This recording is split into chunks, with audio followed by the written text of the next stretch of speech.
opinions and beliefs presented on this program do not necessarily reflect those of the management, the affiliates and broadcast partners, or the sponsors. Listener discretion is advised. Scarefest Radio, the radio you can see.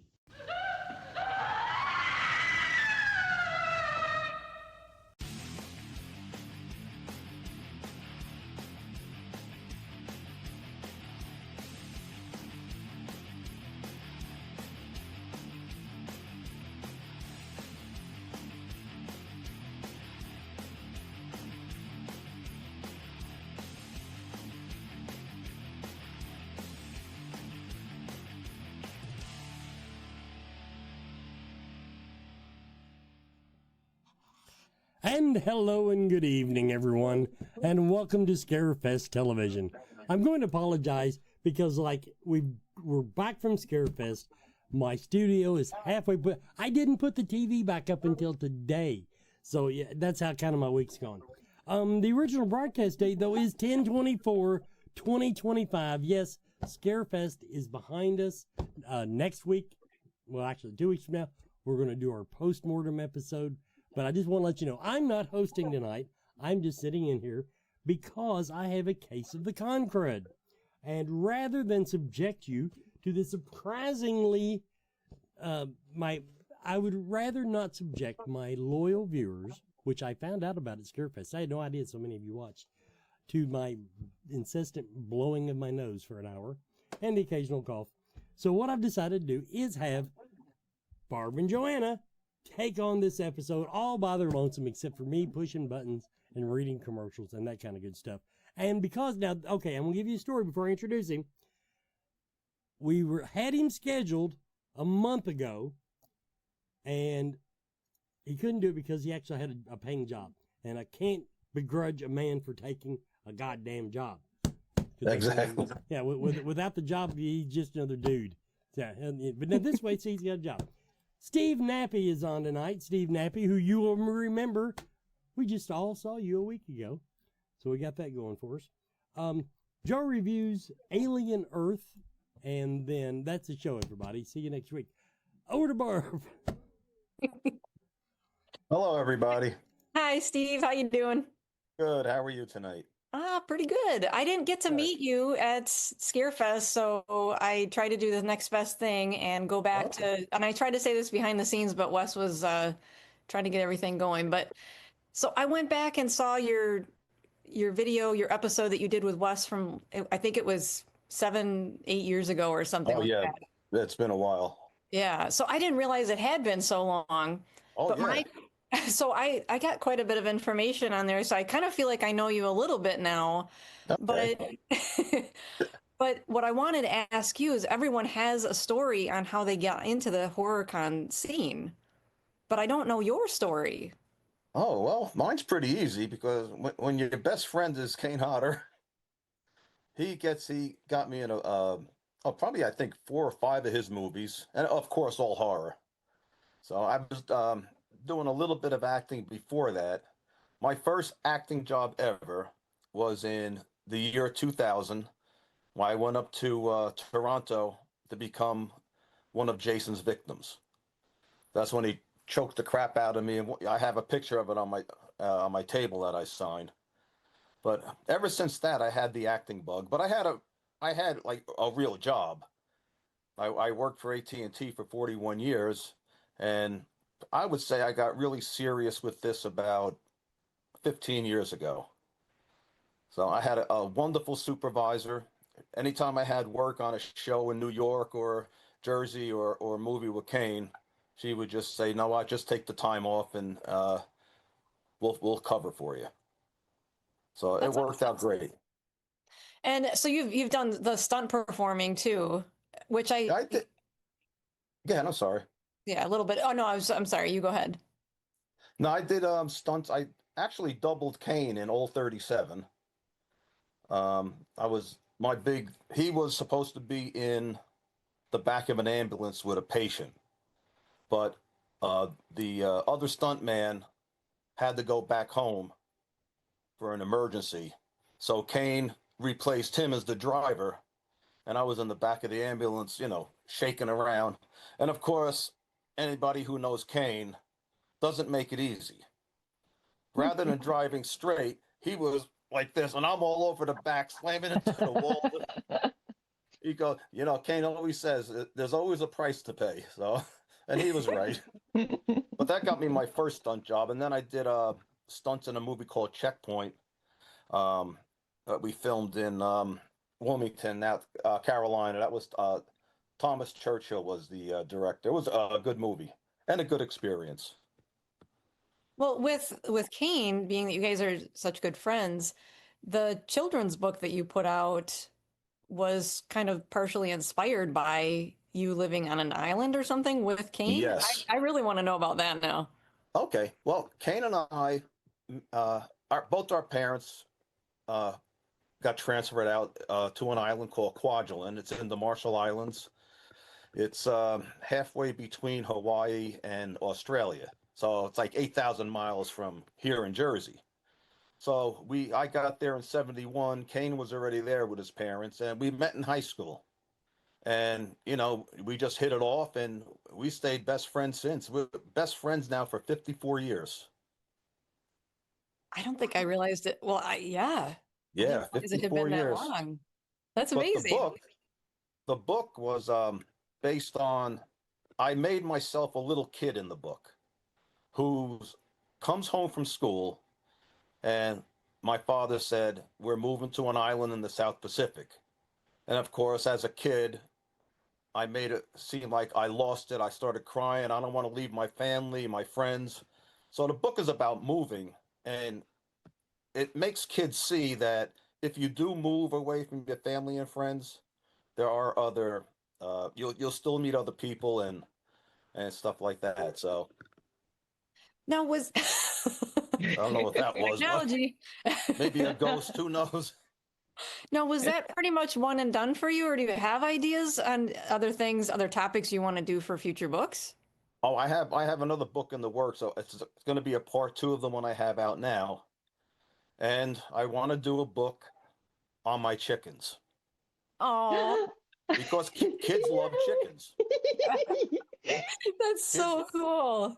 Kids love chickens. So I'm going to do that. Now that fall and winter are here, now I'll stay inside, and because I hate the cold, so I won't go outside that much. But I'll sit inside now, just sit there, think, and just type away. So just going back to what we were talking about with the how you got into horror conventions, do you typically sell those at your table for people to come by with their kids? I actually do, and people are going, you're selling a children's book at a horror convention? But how many people, how many parents bring their little kids with them?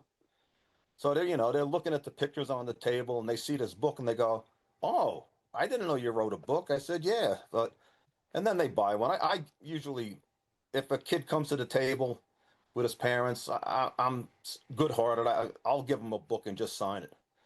Oh, that's nice. Yeah. Well, I was going to say Kids Day on Sunday. Maybe you had a little rush at your table, huh? Oh, yeah, I did. So that was a great convention. Great convention. Well, I remember something that you said in whatever that was 7 years ago in that episode. You said Scarefest is your favorite one, which Scarefest is Kane and my favorite horror convention.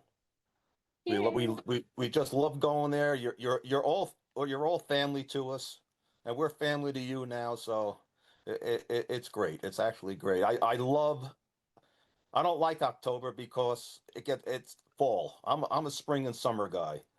But once October hits, that's when I start getting excited, saying, "Oh my God, 3 weeks to Scarefest!" I'm counting it down. well, it's kind of a whirlwind because you go there, you spend the time, you come home, and it's almost Halloween already. Oh which, yeah. Next year it's going to be a week later, even. Yeah. So it'll be... and Brandon and Nicole, they treat me so well. They always have me included with Killer on the Rocks, which is such a great event. People actually love it. Well, I think this might have been, and I know she's not on screen, but I think this might have been Joanna's first year. Was it your first year, Joanna? Just say. I don't know. It's going to Killers on the Rocks. It was my first year. Okay. Oh, okay. Yeah. Yep. Good. Yeah, I've heard good Yeah, that's things right. about You were it. taking pictures there. That's right. Yes. Yep, you were Her the official her- photographer. Yes, her debut. So, were there any vendors that you wanted to shout out? I know sometimes you get a chance to walk around and check out some of the tables there. Did you come I with really anything? didn't walk around that much, but always, anytime Joel Robinson is there, Hmm. I always have to go see him and talk to him and give him a hug. So he's a really nice guy. And we know him for years. Oh, that's cool. I on Thursday night I walked around and I could see some of them setting up. He does Okay. have some really cool stuff there. Oh yeah, A lot of them. he's an amazing artist. He really is. Yeah, absolutely. We are coming up on the first commercial break, so I will pass that over to Wes. Okay. Are you a fan of horror movies, books, comics, music, and collectibles? Room Org magazine is for you. Subscribe today to receive 6 or 12 print issues annually and join me, executive editor Andrea Subisati, on an ongoing journey through the horror genre of the past, present, and future. Plus, get access to unmissable special editions such as A Century of Witches, 50 Years of Gore Cinema, British horror movies, and so much more. Rue Morgue, the world's premier horror and culture and entertainment magazine since 1997. Accept no substitute.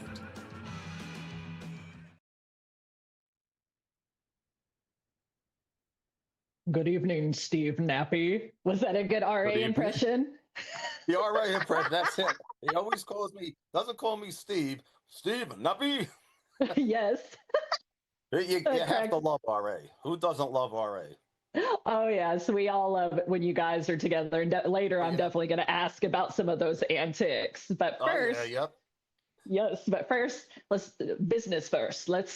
What really first drew you to horror? Was there a movie or a certain moment that just really hooked you? Oh.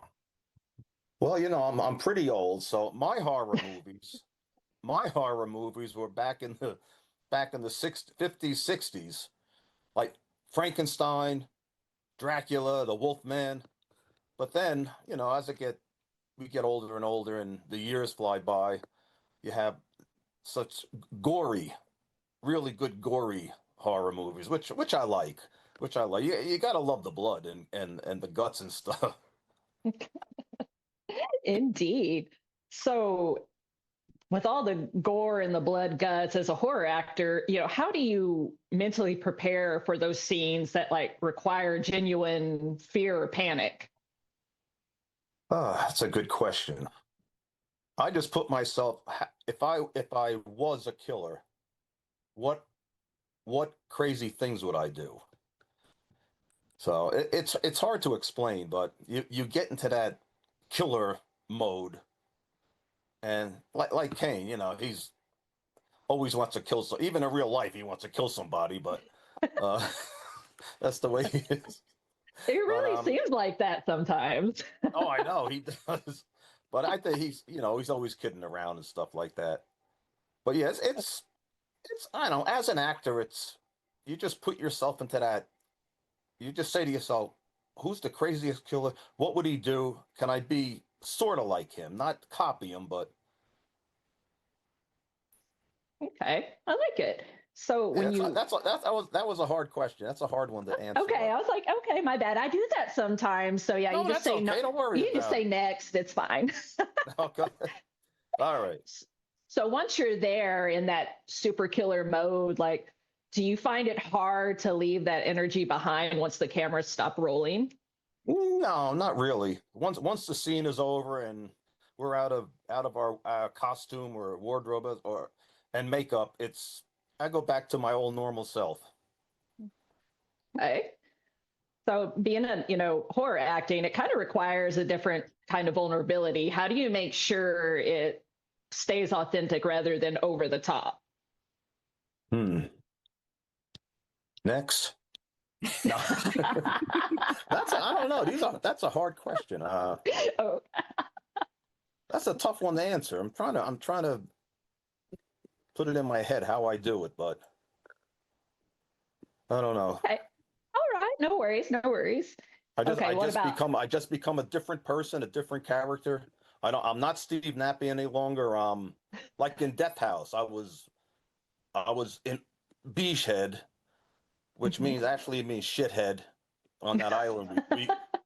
Of course, Kane gave me that character name in the movie because Nice. Bijak means shit, and so he said you're gonna be Beachhead, and the director went along with it. So anytime you see that movie and you see Beachhead, that's shithead. That's my name in the movie. So well, in Well, that that like that character, I had to become an evil person after seeing Kane. You know, Kane got his guts blown out and stuff like that, and he's just putting them back in. This was after he rips RA's face off. I was in awe of that. So, and then I had to, I had to tell Kane I would follow him to hell. So I had to become that crazy killer guy, I guess, and just do whatever he wants. yes, we all love those moments. We Oh yeah, appreciate them so much. yep. All right, so modern horror, from your perspective, what's missing? What's missing out of modern horror? Hmm. Not much really, because like I said, it's more gory and gut wrenching now. These horror movies. I mean, some of them, even if you watch a commercial on TV, it's like, oh God, I'm not even going to watch this thing because it's scaring the crap out of me. But I usually do though.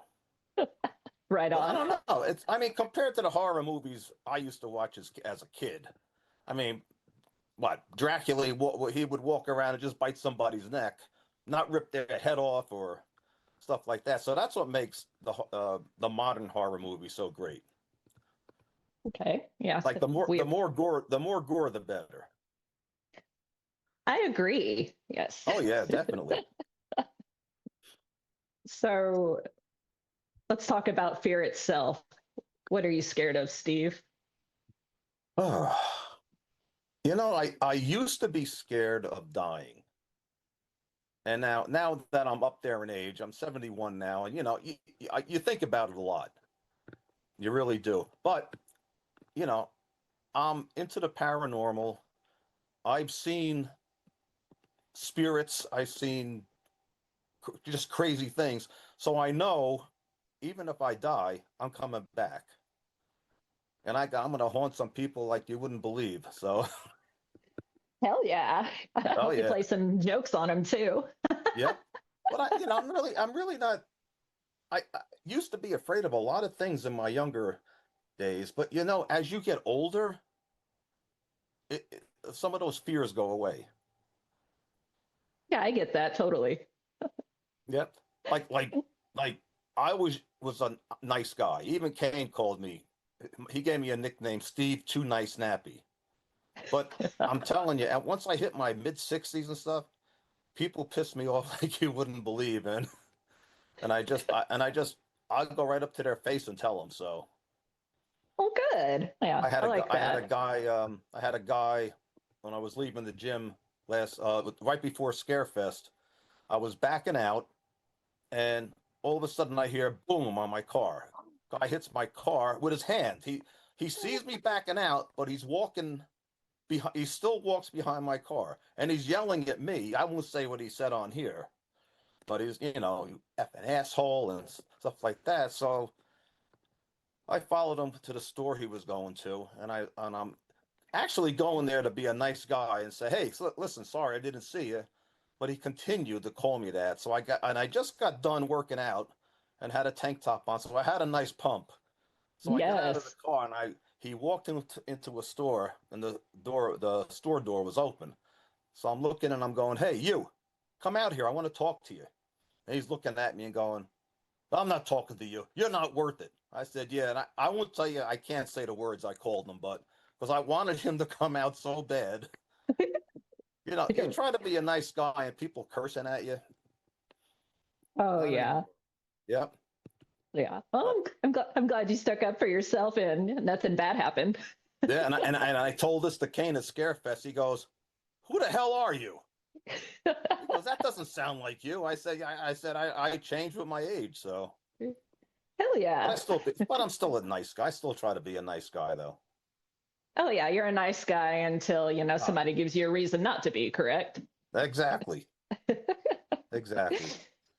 So yeah, you were talking about the paranormal and actually seeing some crazy shit. So what site did you go to that just scared you the most and you're like, okay, I don't think I'm gonna come back here, or maybe you will just for fun. Well, let's see. Waverly was nice. Waverly, I loved Waverly. Oh, cool. We went to a hospital in Tennessee called South Pittsburgh Hospital, where I had the most activity ever. Oh. But what really got me started on the paranormal is years ago, right in this bedroom that I'm in now, I came home from work, I'm changing, and you know how you can feel somebody looking at you? Yes. All right. So I look to the right and I see a little girl. I'm going, wait a minute. I thought it was my daughter, and it wasn't. Mm-hmm. And I looked again, and she disappeared from her head down. Oh So, my you know, gosh. I didn't say a word. And about a week later, I come in from mowing the lawn, and my wife's in the living room, and she's like this.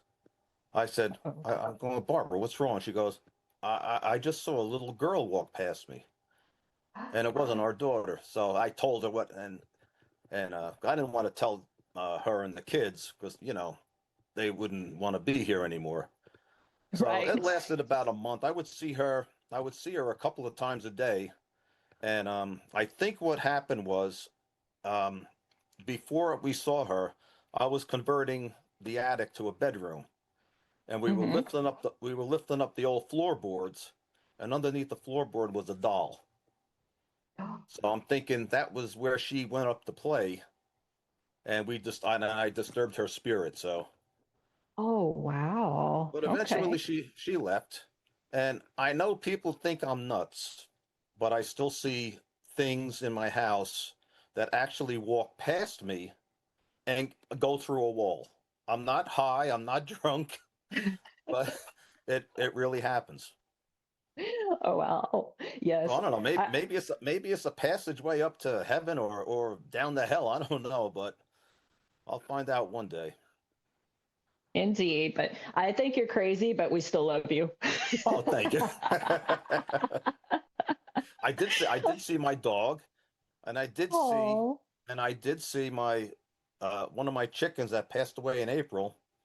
I saw her. She's golden color. I actually saw her in the run, and I saw her once. So maybe she Oh. was just telling me she was okay. So Yeah, I believe that. yeah. Oh. But I tell a Oh. lot of people all this stuff, and they're going, this guy's insane, I think. But No. No, I believe that you see these. I still think you're crazy, but I do believe you see these things. thank you. It's a good crazy. It's fun. That is a good crazy, yes. Exactly. Oh, all right. I'm going to kick it back over to Wes. Okay, Wes. All right, our announcements for this evening. First up, everybody mark your calendars. Scarefest 18 will be October 23rd through 25th, 2026. They say it's going to be a groovy year. And of course, by the way, I'm going to apologize for the graphics on this. I had to scan them because nobody gave me graphics, and my scanner's like 20 years old. So yeah, suck it. Okay. Spawn of Scarefest, June 5th through 7th, 2026. No, I literally have no information whatsoever except the dates and the city, Lexington, Kentucky, Griffin Gate Marriott. That's on the card, so I can release that much. If you go to the website spawnofscarefest.com, it says under construction. So yeah, that's what you get. But mark your calendar for that too. Now, one thing I do want to point out to you. The Night of the Undead Zombie Film Fest is right here in Cynthiana, Kentucky. November 1st, 8 p.m. We got 5 films showing at the Ross Opera House in Cynthiana, Kentucky. There's a special showing that we're not supposed to talk about. I'll just say that the first showing they're not allowed to advertise because of some lawsuit that has nothing to do with them. But, so to give you the next four, how's that? The Night of the Living Dead from 1968, Zombie Planet from 2004, Return of the Living Dead from 1985, and Shaun of the Dead from 2004. If you're into zombie movies and you want to do a little something to celebrate the day after Halloween, November 1st, starting at 8 p.m., come to Cynthiana, Kentucky. Tickets are online. Go to rossoperahouse.com, ROHS operahouse.com, and you can find out more about that. And, of course, I do want to go ahead and update our plug on the Central Kentucky Mystical Market. The November version will be 15th and 16th of this month. Saturday and Sunday, 15th and 16th, 11 a.m. to 5 p.m. That is at the 1165 Center Parkway in Lexington. But the Central Kentucky Mystical Market, Kentucky's premier psychic and artist market. Oh, no, that's wrong. That wasn't supposed to be there. Sorry. Now, we can go back to Barb. Steve, I wanted to lean into what Joanna started to talk to you about with the paranormal, since there are plenty of horror fans, but also a lot of fans in the chat that, are into the paranormal and hunting ghosts. So what is your experience as far as you had already been sensitive to seeing things, hearing things from when you were young, right? Oh yeah, ever since I inherited that from my grandmother. She used to see things all the time. So can you take us through, like, I'm picturing this whole Melinda thing from the Ghost Whisperer. Is that kind of how it was for you? Do you know what I'm talking about when I say that? No, I haven't. I've never seen that. Okay, so it's Jennifer Love Hewitt's, and it was in a TV show called The Ghost Whisperer, and it was actually really cool when it first came out, and spanned over, I'm going to guess, I think, or like 5 seasons, 6 seasons, or something like that. Okay. And she could see things from when she was a child on. And it made me think of you a little bit with that, like, since you're so sensitive to it. So what was your first experience? It was as a child? Oh, okay. Mhm. Well, actually, the island that we lived on, Kane and I, back in the 70s, there was a big battle there in World War II. And on that island, they had Japanese bunkers just to protect the U.S. invasions, the boats coming in and stuff. Those bunkers were still standing. And I used to go, I don't know why and how I had the courage to go there alone in these Japanese bunkers at night, and just hoping to see maybe like a Japanese soldier or something like that. But I never did. But it was just so eerie knowing that, there were soldiers in there. They probably died in that bunker. And that's where it really my paranormal interest started. Okay, so as a kid, nothing really happened. It was more as an adult that you started to get Yeah, I curious? was about 17 years old then. Okay. So that's when Okay. it really started. Okay, the bug bit you. That's it. Yeah, well, it's a crazy thing. I was dating a girl back then in 72, and we decided we're going to sneak out and go around the island all night. So we did that. I came home and the doors were locked. So it was like 5 in the morning. It was still dark out. So it's an island, so it was warm. It was a lounge chair underneath the awning outside on the patio. So I slept on that. And I opened my eyes, and in front of me was this beautiful, I mean, absolutely stunning woman just standing in front of me and she was naked, stark naked. And I'm going, just looking at her, and one more time disappears from the head right down. So I have no clue who she was. It had to be somebody who passed away there. And ever since that day, it was like, all right, there are spirits that come back. Have you ever had an item that something was attached to that you brought it home? I always think about this for like antiquing, when you go antiquing, how you might Oh, bring something well, home. I like to do a lot of metal detecting, and there are, what was it, mosquito. Uh, there are things that I bring home, old stuff that I bring home that I have a feeling maybe those, whoever it was, that spirit follows me home with it. I don't know why, but like I found something from 1927. It's a watch fob. Back in the old days, all the guys carried pocket watches with a chain. So they would have these big charms that they would hang on it.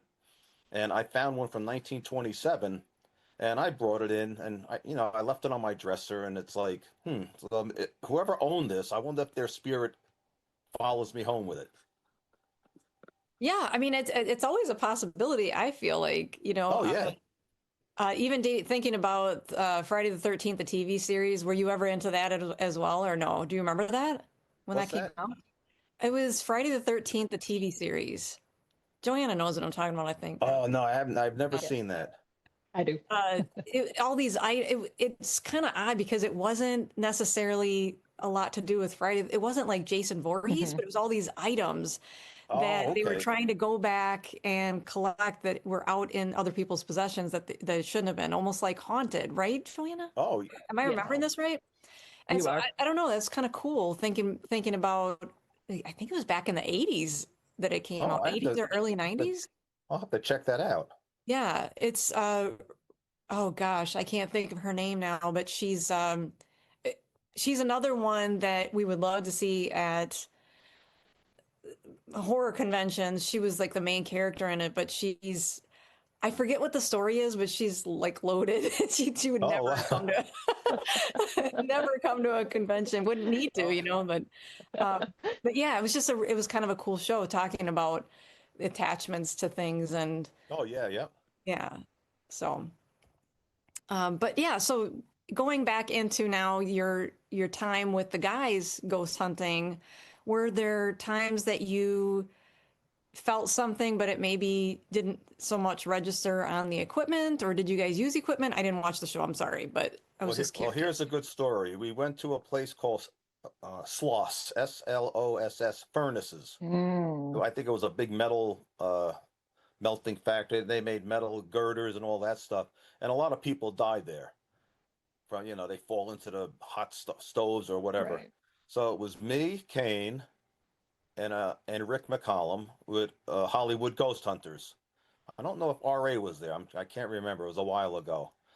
So anyway, I see Rick. We're down on like on the in the basement, and I see Rick and I forgot who the other guy was actually talking to somebody, and the meter was going like pinned to the red. So I walked up there and I walked behind Rick, and in a matter of seconds, I slammed into him. Something pushed me from the back. I thought it was Kane. Seriously. There was nobody behind me. Pushed me into Rick. Rick hit the wall and he's like, "What the blank, Steve? What the hell are you doing?" And I told him what happened. And he goes, "You hit," and Rick's a big guy. Rick's he's taller than me and built pretty good. I hit him so hard that he slammed into the wall. And I told him, I Oh, said, "Rick, I don't know what the hell happened. I didn't trip. Something shoved me right into you." So I guess whoever they were talking to, maybe he got mad. I disturbed him or something. But yeah, Rick always talks about that. Were there obviously there's some places you go to and you really don't have any kind of activity there. What were the places that were probably the most activity that you can recall from memory? Um, Waverly wasn't that much activity, but South Pittsburgh Hospital in Tennessee, that's the one. Oh, that was the best activity ever. There was a little kid um, who was in that hospital for months. He ended up, dying of cancer, but he used to hang out at the nurses' station on the first floor. So we were all there, and I said, "I'm going to go to the nursing." We used to go stand in places alone, because to make it even scarier, and we would videotape it. So I go down in front of the nurse's station, and I have my meter with me, and the little kid's name was Bobby. So I'm down there and I'm going, Bobby, are you here? Bobby, are you here? And oh my God, the meter just went nuts. Now there was no electricity in the building, so it couldn't have been any interference. Anytime I asked the kid a question, the meter just pinned to the red. It was like I was actually talking to, I'm not seeing him, but talking to a little kid. It was like, are you in a good place? The meter would go crazy. So Well, that's exciting when you land a spot where you're having more activity than usual. Now I've heard that too about Waverly, where from other people, where it's a cool experience walking through, but oh yeah, as far as feeling something or registering anything, that yep, it's kind of low on the totem pole with that. right. But Waverly, I Yeah. have to say, we asked the people who run it, where is the most haunted place? And she says it's downstairs in the basement where nobody is allowed to go. But of course, they let us go. We did it one at a time. Kane went first. We did it for 10 minutes each. He came upstairs like this. He goes, Chief. He calls me Chief. He goes, Chief, you don't want to go down there. He goes, he goes, this is not bullshit. I'm sitting there in a chair, and I hear footsteps behind me. Right? He thought one of us was playing a joke, but we always had an agreement. We never play jokes on each other while we're ghost hunting. So I said, oh, well, I have to go now. So I did the same thing. I went down there. We have the video camera in front of me, and I'm talking and talking. All of a sudden, footsteps behind me. I was like, oh God, here we go. And they get closer and closer, and then it stopped. And then I got the hell out of there and went upstairs. But yeah, that was pretty active down there. I've seen your tone change in between talking about movies to now talking about this. I can tell you're Oh yeah, excited about it. oh, Yeah. I love the paranormal stuff. I Yeah. really do. Do you have any, I mean, obviously everyone has kind of a wish list when they're into ghost hunting and where you want to go next. What's on your list of places you'd like to see? Hmm. I would love to go back to Waverly. And also back to South Pittsburgh Hospital. I don't know what other there's places around here in Jersey like abandoned hospitals and things like that, but you can't get into them because they got them locked up and of course no trespassing. But I would definitely love to go back to Waverly. Yeah, I hear it's quite the trek walking around the building. Oh, it is. I Uh, think there's I think it's the third floor, room 309 or 305, where a nurse actually hung herself. So I went up there alone, and I'm trying to communicate with her, but I couldn't get anything. yeah, I wonder if another trip there, if maybe you could pull something. Maybe, yeah. Yeah. That would maybe next year before maybe we'll get to Lexington a little earlier, and we could take a ride out there for a night. Oh, that'd be cool. Yeah, yeah. You might actually have people that would be interested in joining you. Oh, I think so too. Not me. Now a lot of people love the paranormal stuff. Yeah, very cool. Yeah, it's one of my favorites. So now, as far as places like you said, Waverly, where there really wasn't anything happening there, were there any others that you had heard there was a lot of activity, but then you got there and you found it really didn't give you anything? I'm trying to think. There was a place in we went to New Orleans one year, and it was I think it was an old restaurant or bar that was deserted, and they said, "Oh, there's so much activity in here," but we got there, we were in there probably 2 or 3 hours and nothing, not a Okay. thing. I mean, they could have just hyped it up too a little to make it sound like it was a really haunted place. But what's that other place? Bob, what is it? Bobby Max or Mm, I think it's in Kentucky, right? yes. I'm trying to remember. Is that what it was called? I know Wes had mentioned a few to me, and Bobby Mackey's. Okay. That's a yeah. I don't know if that's still open or not, but I heard that's extremely haunted. I was looking to see if Katie Followell was in the. Has her own 859 paranormal, and she had quite a few that she had gone to that surprised her in a good way, and then Okay. a few that she said, there was nothing there, you know. I was going to do an old hotel in a couple of towns over, but of course I procrastinated and they knocked it down. So Oh, bummer. yeah, I went in there. A lady I worked with knew the owner of this place. It was Bound Brook Hotel. It was I think 4 stories and a bar downstairs.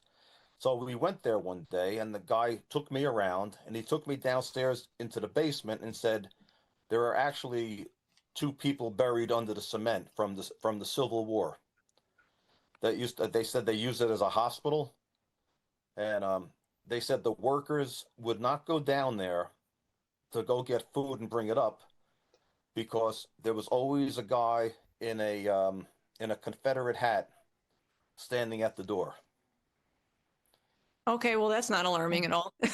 No, but let me tell you, I'm so mad at myself for procrastinating and not being able to ghost hunt that. I have one more question for you before we go to the next break. So Yes. now, when I was a kid, I would go to the library and check out all the ghost books, and we're talking like 10 years old. I was kind of a weird kid, but so I was curious about all of the haunted type of things, which, as we know, evolved into now going to horror cons. But my question to you is, were you ever kind of into, checking out books at the library, or were there movies that kind of attracted you into, getting into more of the ghost type of, I'm trying to think like Yeah. Amityville or something like that, anything that drew you in where, okay, yeah, I'm really interested in this movie Really, because, not no books or anything, okay. but you know, Poltergeist, that movie really got me more interested Okay. in the paranormal. And I think that was Joanna too. Joanna, didn't you say that it was either that or Amityville? Oh, yeah, yep. I think we mentioned both and the Yeah. entity. Yeah. And yeah. Ah, So okay, Yeah. yep. yeah, That there's was a lot of creepy. movies that I feel like if you have even the slightest interest and then you saw the movie, I think would kickstart you a little bit more too. Yep. Yeah. And The Shining. Oh, you cannot forget The Shining. Oh. That was You're one of the right. best. Oh, I I love can't that believe I didn't movie. mention that. Yeah. Yep. All Yeah, right. that On one. that note, perfect timing to go to Bonehead Weekly's movie review. Okay. Okay, first we're going to give a shout out to some of our killer vendors from Scarefest 17.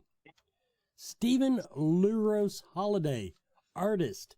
You can find his work at StephenLurosHoliday.com. That's 2 L's in holiday.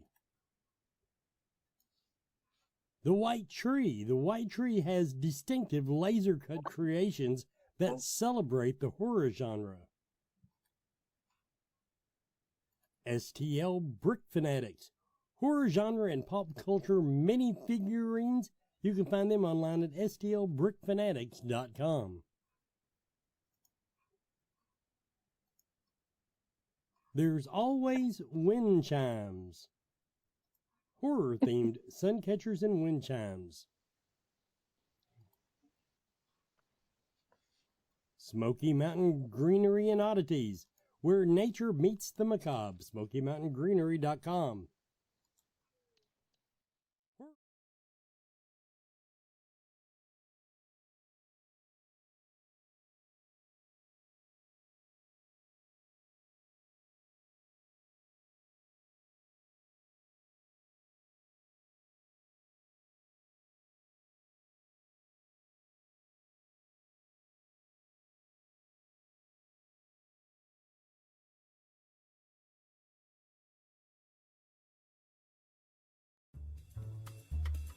Hey, Scarefest fans, this is Joe Lewis of Bonehead Weekly. I started talking at 2:30 on Friday and didn't shut up till sometime 9 o'clock Sunday night, so my voice isn't quite all the way back. I apologize. If I didn't get to talk to you at Scarefest, stop by and see me next year or spawn a Scarefest this summer, unless I get fired. Kelly McIntosh did the winning hat for my 10-year anniversary of the Stay Puft, and It's going to sit right there. Thank you, Kelly. I appreciate you. You have no idea how much. This week's review is a series that I was going to get done before Scarefest and didn't happen. It's called Alien Earth. It's created by Noah Hawley, and Noah Hawley gave us Legion and the really good, at least the first 2 seasons, of Fargo. It takes place in 2120. The Earth is basically governed by corporations, broken up all over, like Prodigy and Wayland Yutani and Lynch is one of them, Dynamic and Threshold. And they have different types of robots of cyborgs and synthetics, and and of course, cyborgs and synthetics don't like each other.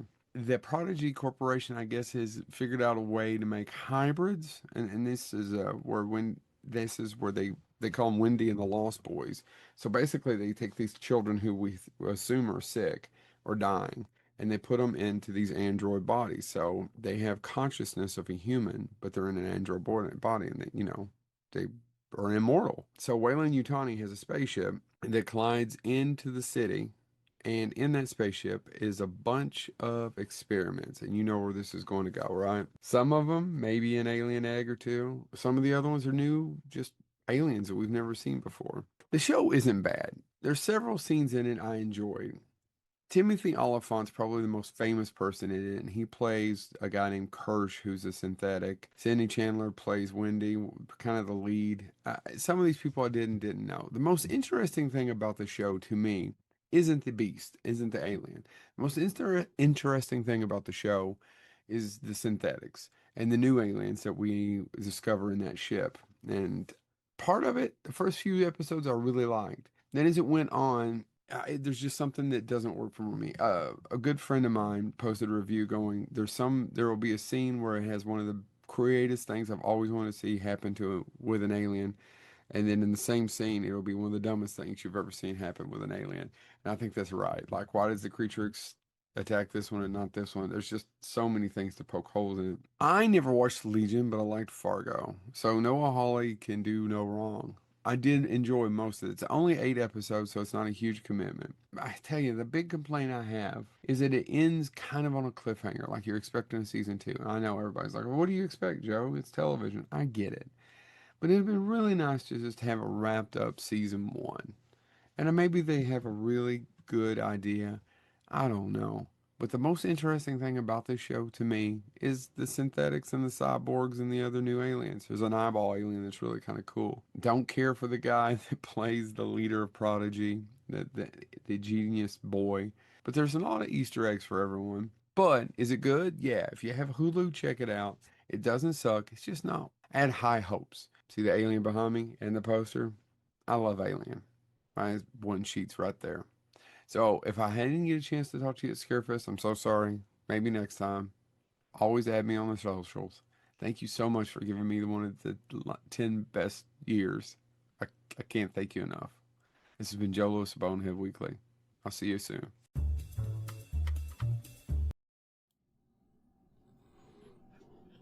Yay! Okay. So I'm There we ready go. to get silly and fun.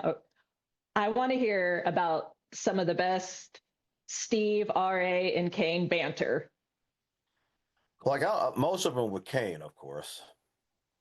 So Kane always comes up with these ideas that he always talks me into doing them. We did RA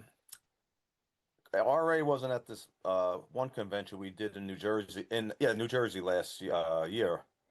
I don't know if you watch like those TikTok challenges, the tortilla challenge, where you Yes. slap the shit out of somebody's face with a tortilla. Yes.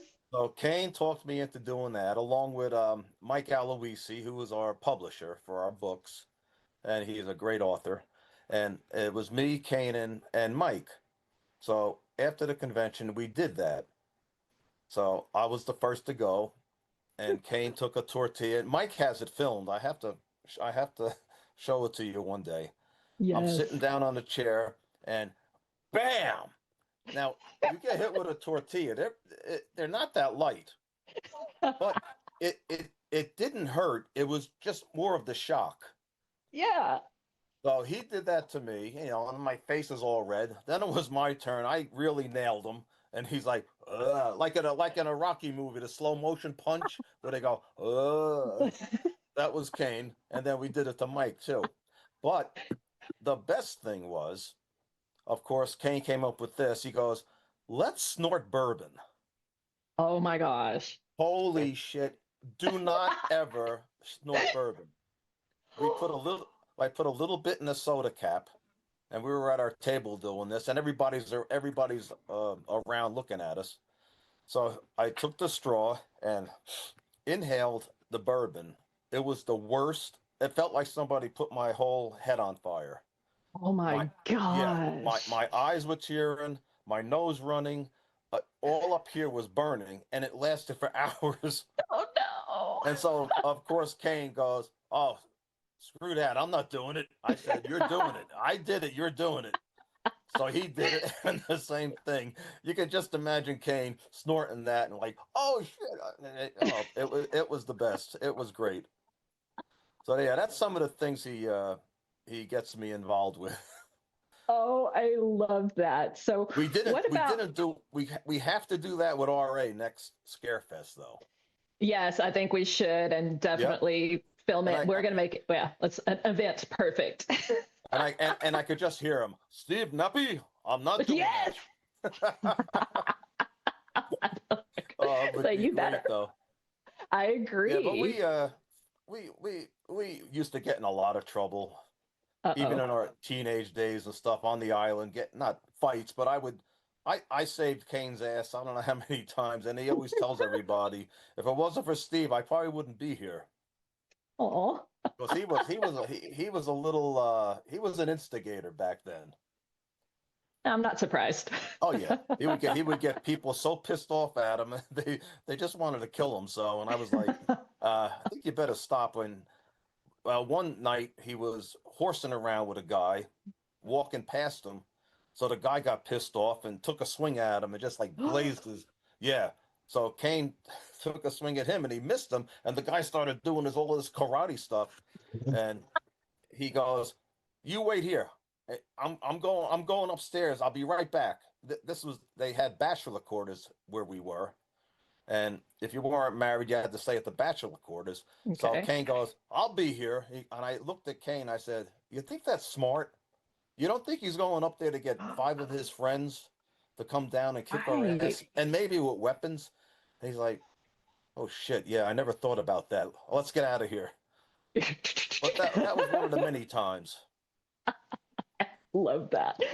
What about any type of stunt that's gone wrong? The what? What about any type of like stunt that has gone wrong? Oh, stunts? Yes, or even a prank that's gone wrong. Oh, when he cut my arm. Okay, let's hear that. You know, he was horsing around. This is another convention in New Jersey. I won't mention the name, but we're sitting at the table, and you know, I have my arm up on a chair, and Kane's right over there. I'm sitting next to somebody talking, but somebody brings a machete to the table, and I'm looking at it, and I said to the woman who was sitting next to me, I said, "Damn, look how sharp that machete looks." Next thing I know, I feel a burn on my arm, blood, and I'm not getting blood. It was like a horror movie, blood spurting. CJ Graham, Ted White were there, and oh my God, they couldn't believe it. But it was, I have pictures on my phone. I could hold them up to the phone if you want to see it. But Kane couldn't believe, he was like this. He thought it was a dull machete, but this thing cut halfway through my arm. It cut my tendons, and I almost passed out from the loss of blood. And thank God there was a guy. He was waiting in line to get an autograph from Richard Dreyfuss, and he actually jumped over the table and put his hand on my arm to stop the blood. And somebody else was up here holding my arm like a tourniquet. The guy said the guy who jumped over the table and did that to my arm, I found out he was a medic and did 2 or 3 tours in Iraq. And he said, you would have bled out 10, 15 minutes if they didn't stop that. So they had to rush me to the hospital. I got all stitched up, and that was it. So anytime somebody brings a machete to the table now, Kane's like, "Hey, look at, you think this one's sharp? Let's try the other one." I said, "Get that thing away from me." You're like, "Screw you, buddy." I thought I would be like so fearful of seeing knives and stuff, but I'm not. And luckily, I didn't have to have surgery, even though my two main tendons were cut. Gosh. Oh yeah, it's pretty bad. I could send you the video of it if you want. Oh yeah, that's definitely something we want to see. All right, I'll send that when we hang up. I'll send you a video. Yes. So did you do anything to celebrate getting cut by Jason? Not really. Well, I did. I have a tattoo of it. I don't know if you can see it now, but yes, let's see if we can see it. It's hard to see, but to see the Jason mask here. Oh, okay. Yes. Oh, okay. The Jason mask with the machete, and that's where I got cut up here. So I have blood dripping off the machete now. I love that. Oh yeah, yeah. People amaze me. They're you know what? You can sue him. You should sue his ass. I said, how do you sue your best friend who did it on accident? Come on. I said, I'm not sue happy. No. So speaking of tattoos, I heard you have one inside your lower lip. What's that about? Oh, I do. I don't know if you can see it. Yeah, see if we can. Oh, what is it? It says Yuckway. What is that? YOKWE, Yuckway, which means hello or goodbye on that island we lived on. It's we lived in the Kwajalein Marshall Islands, so it's a Marshallese word. It's like aloha, except it's Yuckway. Oh, well, very yeah, close. I got that. Kane got he got kill on his lip. Of course he did. About a year later, I said, yeah, I'm going to get a tattoo on my lip, too. So I went to the guy. He did. He goes, it's not going to last. He said, you're lucky if it'll last a year.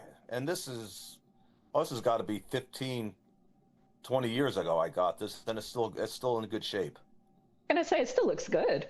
But I can't tell you what Kane says it really means on this because it's a little too dirty. He's so raunchy sometimes, isn't he? You could just imagine what he says. Oh, indeed. All right, we are at 9 o'clock, so I'm going to kick it back to Wes. Oh, okay.